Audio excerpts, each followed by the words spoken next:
Mga bro, mukhang hindi lang tayo ang excited sa pagdating ng BRP Jego Silang FFG-07. Kahit ang Korean Forces Network o KFN ng South Korea, pinakita na sa kanilang broadcast ang ilang clips ng bagong guided missile frigate ng Philippine Navy.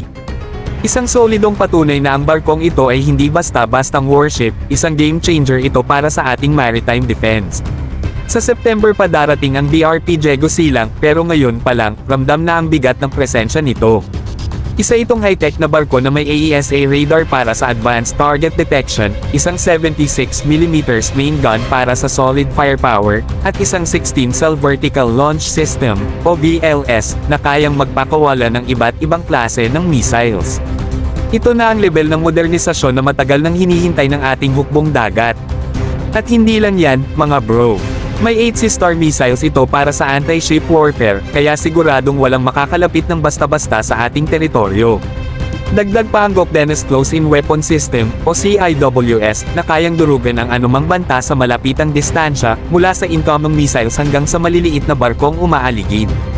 Sa madaling salita, hindi ito madaling kalabanan.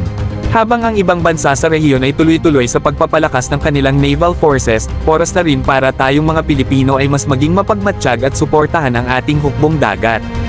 Ang BRP Jego Silang ay hindi lang isang warship, isa itong simbolo ng pag-usbong ng ating depensa sa karagatan. Hindi na tayo basta aasa lang sa diplomatic protests, may armas na tayo para ipaglaban ang ating teritoryo. Hindi pwedeng luma at mahihinang assets ang inaasahan natin habang ang ibang bansa ay nagmo-modernize.